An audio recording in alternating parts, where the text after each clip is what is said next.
안녕하십니까. 반갑습니다. 오늘은요, 이번 주에 들어온 마지막 신랑부부 결혼식이 있습니다. 어저께까지 이제 네 분 이제 결혼식 하고요. 이제 마지막 다섯 번째로 오늘 결혼식을 시작합니다. 그리고 이제 이번 주에 우리가 구정 전에 이제 들어오신 분이 이제 마지막으로 들어오신 분이 오늘 들어오고 계셔요. 오늘 들어오고 계시는데 지금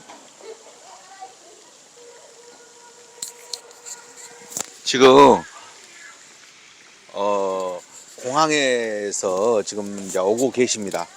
자, 근데 이제 구정 전에 마지막으로 들어오신 분이 되겠습니다.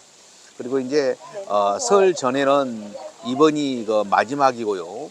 그리고 26일 날 우리가 19일 날 이제 한국을 가게 되죠. 한국을 가가지고 26일 날 그때 이제 업체 사장님이 한 분 계셔요. 그래서 이제 그때 이제 같이 들어오게 될 겁니다. 그래서 이제 26일 날 이제 설 세고 26일 날부터 이제 또 영업을 시작한다. 이제 결혼식도 정식적으로 시작한다. 이렇게 보시면 되겠습니다. 그래서 이번 주에는 다섯 분이 들어오셔서 지금 네 분 결혼식 마치고 마지막으로 한 분 지금 결혼식 진행 상태에 있습니다.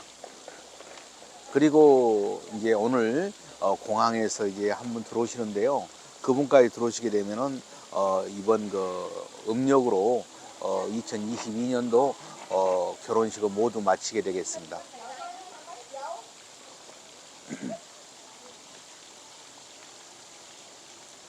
오늘 이제 들어오신 분은 어제 그제 금요일 날 이제 들어오셨거든요. 계속 이제 맞선을 계속 봤었어요. 계속 봤었는데 신랑분이 오너는 신부가 이렇게 아니었던 거죠. 그래서 어제 저녁에 이제 이제 마음에 든 신부를 만나 가지고 오늘 결혼식을 진행하게 됐습니다. 그래서 이제 결혼은 그렇습니다. 저는 이제 상담을 하면서 그래요. 한국에서 할 수 있으면 한국에 있으면 좋다. 아무리 외국 사람이 이렇게 좋다 하더라도 이렇게 한국 사람보다는 더 좋을 수 없다. 항상 저는 그런 말씀을 많이 드리거든요. 그래서 이렇게 지금 들어와서 계신 분도 굉장히 신중하게 이렇게 결혼식을 이제 진행하려고 맞선을 이제 봤었던 거죠. 그래서 자기 이제 본인이 마음에 드신 분을 이렇게 만나서 이제 결혼을 하게 됐고요. 이분 같은 경우는 4년 전부터 유튜브를 계속 봐왔었다고 그래요. 그래서 이제 4년 전부터 유튜브를 봐오면서 이렇게 계속 꾸준히 이렇게 우리 회사를 알아보고 또 다른 회사들도 알아보는 가운데서 우리 회사를 최종적으로 선택하게 됐다고 이렇게 말씀을 하셨습니다. 그리고 이제 집은 대구거든요. 대구인데 이제 그쪽에서 이렇게 꾸준히 유튜브를 보시면서 놓치지 않고 보셨다고 그렇게 말씀하셔요. 예.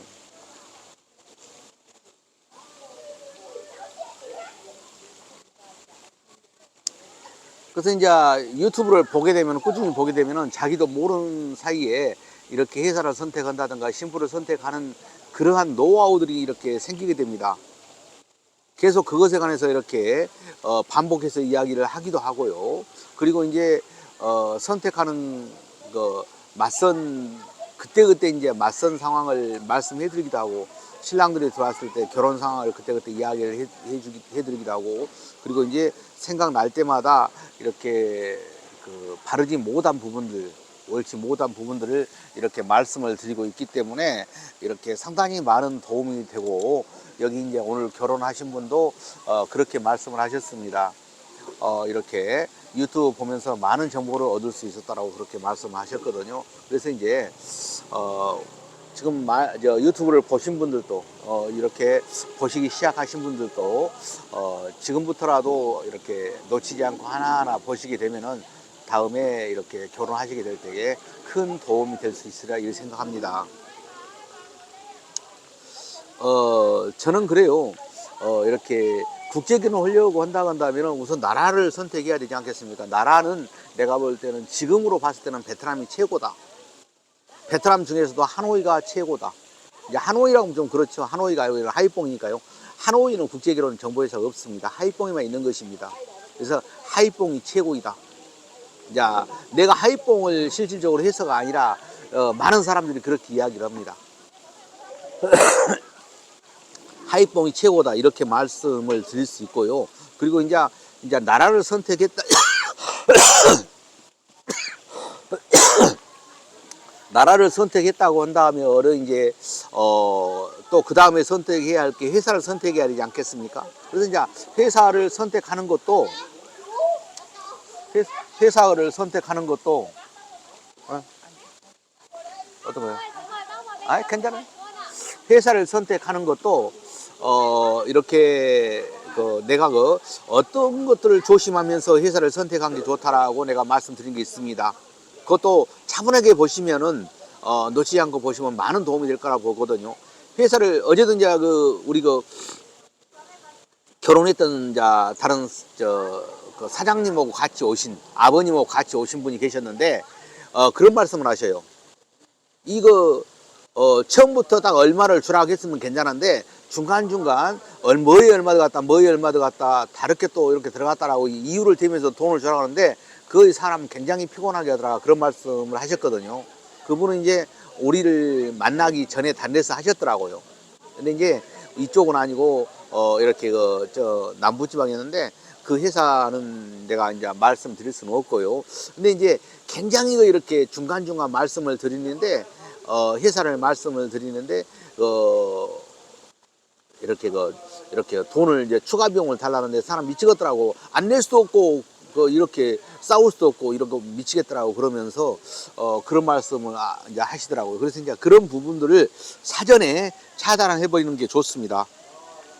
그래서 이쪽에서도 마찬가지거든요. 그런 회사도 있어요.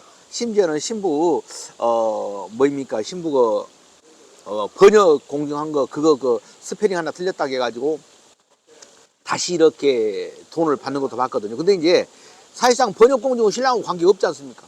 회사에서 번역 공증을 하니까. 근데 이제 그것을 신부들한테 이용해갖고 신부들한테 받는 걸 내가 봤어요. 그래서 그 신부들이 굉장히 이야기를 하는 걸 내가 들었습니다. 그런데 이제 상당히 기분 나쁠 일이죠. 굉장히 기분 나쁠 일이거든요. 그래서 이제 그러한 경우라고 한다면은 미연에 사전에 방지를 하는 게 좋다. 이제 그런 경우는 경험을 하지 않고서는 모릅니다. 그래서 이제 우리가 그것을 이제 하면서 보지 않습니까? 추가 비용으로 뭐 예를 들어서 학원비라든가 기숙사비라든가 그리고 이제 지금 같은 경우는 그렇습니다. 뭐 2차 인터뷰는 아닙니다. 2차 혼인신고를 하기 위해서는 많은 지역 같은 경우는 뭐 한 70만 원까지 들어가거든요. 뭐 거의 안 들어간 또 지역도 있고요. 근데 하이뽕은 거의 다 들어간다 그렇게 보시면 됩니다. 그것도 얼마든지 장난칠 수 있는 소리가 충분해요. 그래서 이제 그런 것도 한 번쯤 알아볼 필요가 있다.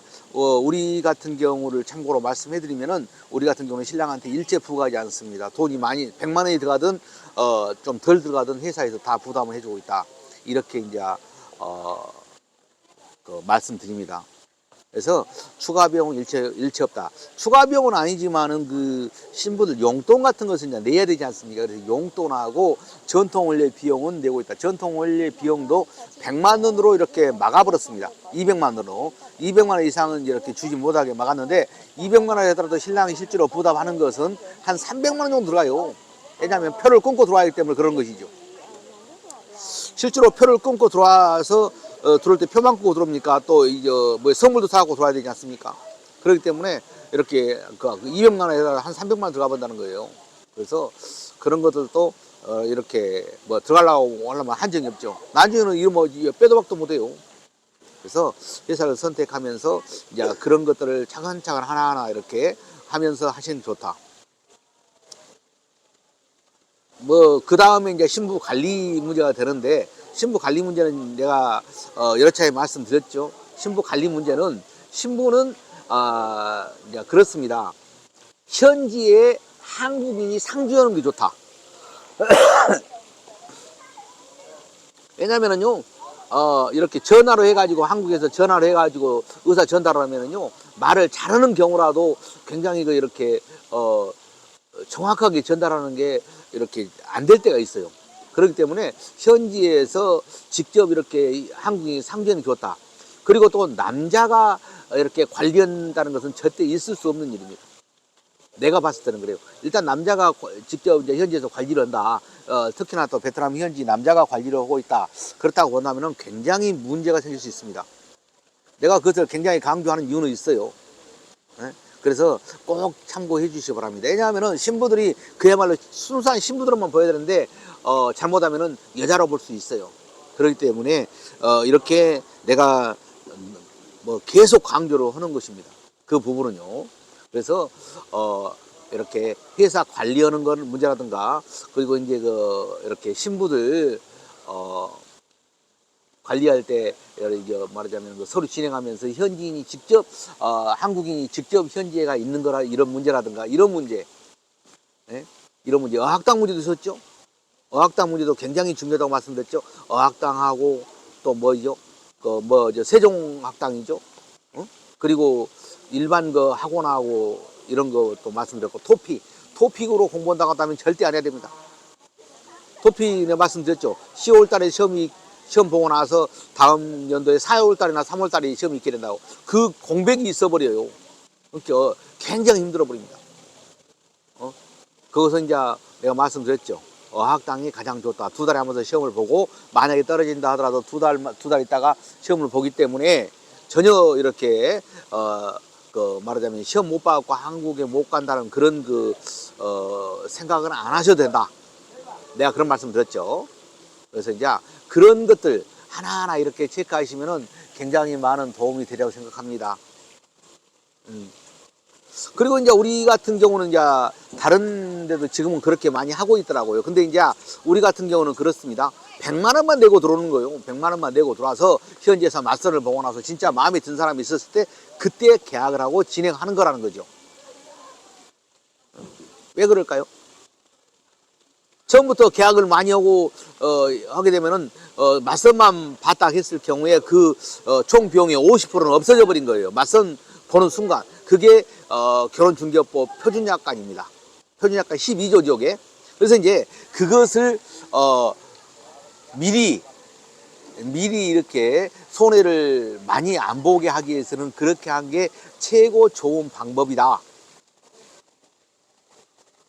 100만 원 내고 들어와서 진짜로 그때는 계약을 안 했지 않습니까? 그래서 이제 맞선을 본 다음에 진짜 마음에 든 사람이 있을 때 그때 계약을 하면 된다. 만약에 그러면 진짜 마음에 든 사람이 없었을 때 어떻게 할 것인가? 그런 문제가 생기지 않습니까? 그때는 가볍게 한 100만 원, 150만 원 정도 이렇게 50만 원 지금은 좀 높습니다만은 실질적으로 50만 원 못할 때가 많습니다. 그때에 150만 원 정도 해가지고 해외여행 한번 다녀왔다고 생각한다면은 신랑한테 큰 부담이 없을 것이다. 이렇게 제가 말씀드린 적이 있습니다.